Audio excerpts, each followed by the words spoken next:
Alright, today I'm going to show you how I do an orange nuclear burst, and I'm going to be using trans tint water-based dyes today. The last couple of videos I've done, I used a Mohawk deep penetrating stain, and I wanted to show that you can get the same effect with water-based tints as well. So I'm going to start with my rag, balled up here, got some water and tint. Again, like I've done before, you just start rubbing it in.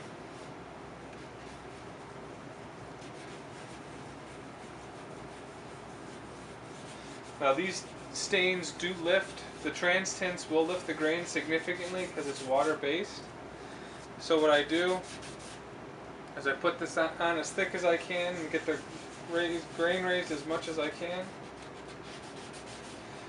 And today I'm doing this with a flat body with no pickup routes to show you how I get the perfect burst, and I'll route this after I'm done and I seal it. That way I'll get a little bit different of effect on the burst. So when you're rubbing in water-based dyes, you got to be careful when you're rubbing it in, because in certain spots you'll get a different bleeding effect on the color. So like right here, it didn't sit well because that's where I put my first piece. So you just got to keep going over and over it. You'll get streaks with water-based dyes, more so than you would with the Mohawk stains. So you guys got to be careful to keep the water moving and push it around pretty deep. So you got some streaks forming it. Water-based dyes sit a lot differently than the Mohawk stains. What's nice though about the water-based stain, since it is a grain lifter, you only have to do one really deep coat on that first pass. You don't have to do multiple coats like I did with the black.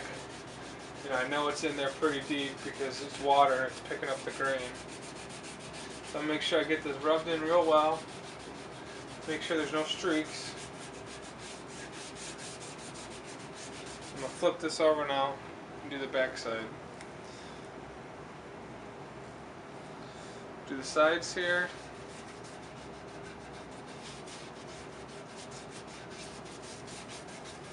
Again, same concept, keep moving the body. Make sure you got it rubbed in everywhere.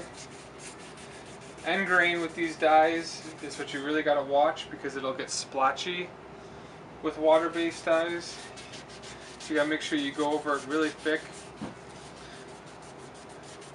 This piece isn't so bad, but on certain open grain ends it gets really, really spotty.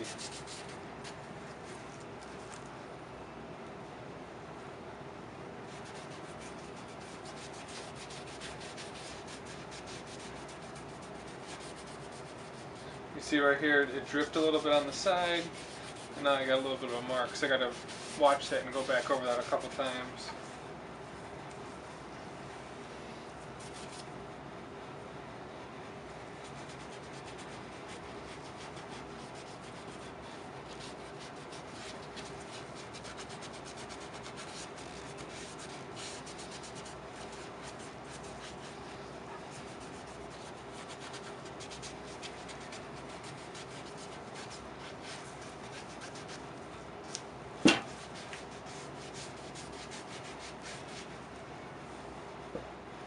Now I'll do the back, same concept.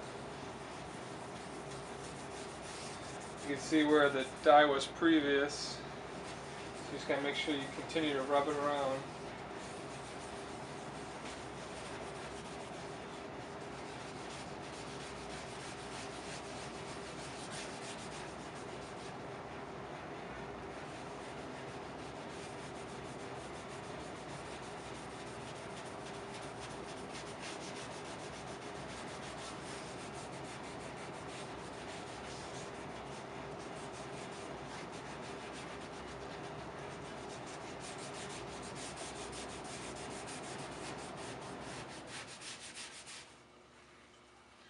A little bit less here.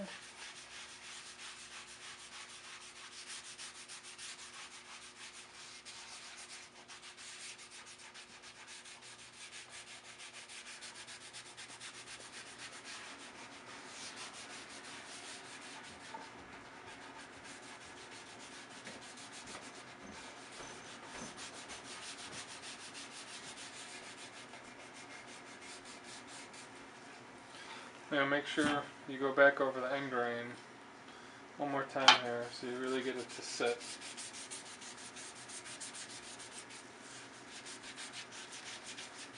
See some of the splotchiness on the end grain because it is a water-based dye.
See, so there's the deep red.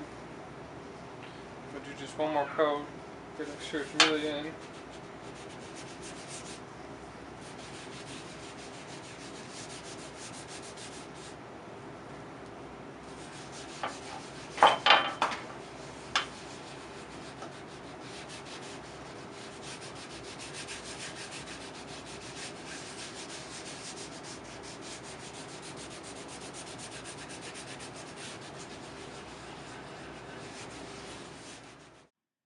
Alright, so now I start to sand with 80 grit sandpaper, and I'll go into teardrop shape, excluding the upper bouts, and really, keeping the edges pretty red, but sanding more in the center, and really focusing on the center with the 80 grit to pull up as much color as possible. I do eventually hit the body and make sure that I pull up any of the raised grain with this. But I do leave the edges darker. That way I've got, that burst feathering look. Here I'm going to switch to 180 grit sandpaper and now go back over the whole body. Make sure I've got everything smoothed out and whatnot. And then lastly here, I'll switch out to 400 grit and hit the body again with 400 grit. And here I'll do the whole body to make sure I've got any grain that's been picked up. So now after I've sanded back, I'm going to go ahead and place the trans tint yellow, lemon yellow back onto the body. And what's key here as you're rubbing this in is to keep turning the cloth, because as you're rubbing this stain in now with a water-based yellow, you're going to start picking up the red and placing the red all over the body. So what I'll do is I'll keep flipping the rag, and even I'll change out rags here and there to make sure that I'm only putting yellow down, that I'm not putting red and pushing the red around the body. So here I'm adding more yellow to get a little bit more yellow.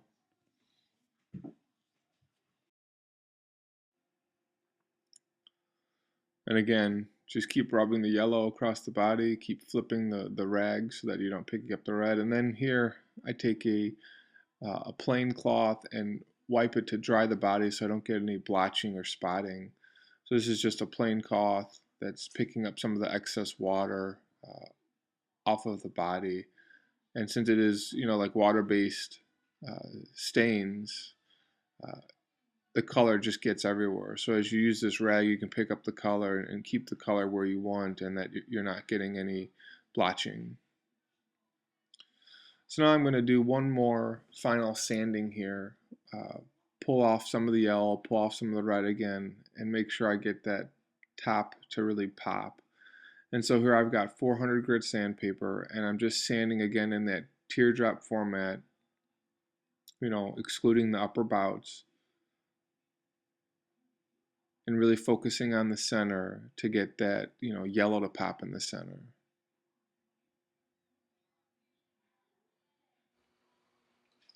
So here's the last bit of yellow that I'm adding. And now I'll get that perfect nuclear type of burst where I've got orange, red, orange, and then yellow.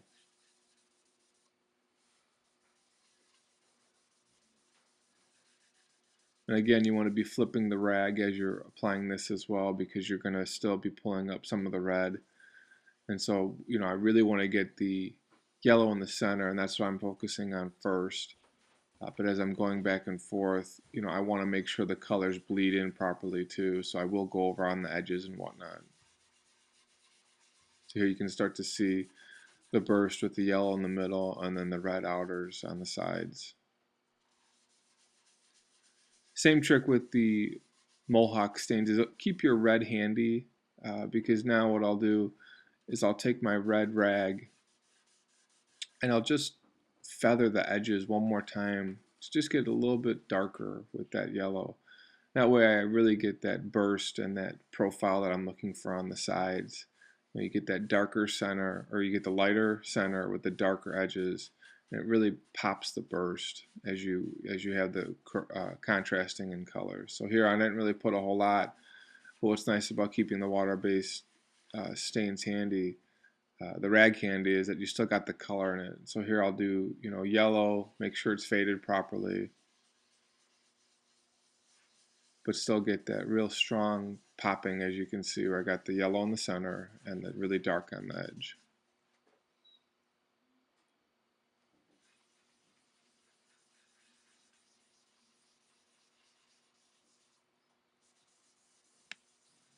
What I find is key is to take the last color that you should be putting on is the final yellow color.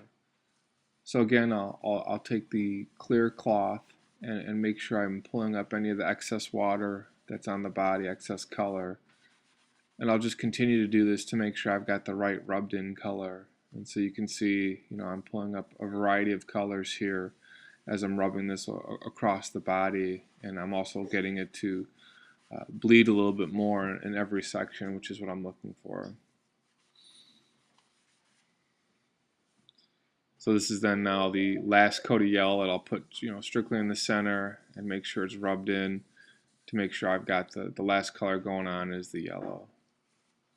And here pretty much I've got the nuclear burst, and I'll show you the picture of it here as it's done. Alright, so here's the body with about 5 coats of shellac on it. What the shellac does is it helps seal the top and it helps fill the grain. And since burl is end grain, it takes a lot of finish to get this where you can actually put a good coat of something on. So this is about 5 coats of bullseye shellac, and now I've got a good base to work with. I've got both sides done pretty well. I've got the end grain all sealed up, and now what I'll do is I'll put about 7 or 8 coats of true oil on this, and as the true oil builds, it'll build nice and hard, and I'll get a really nice shine without having to go with a lacquer.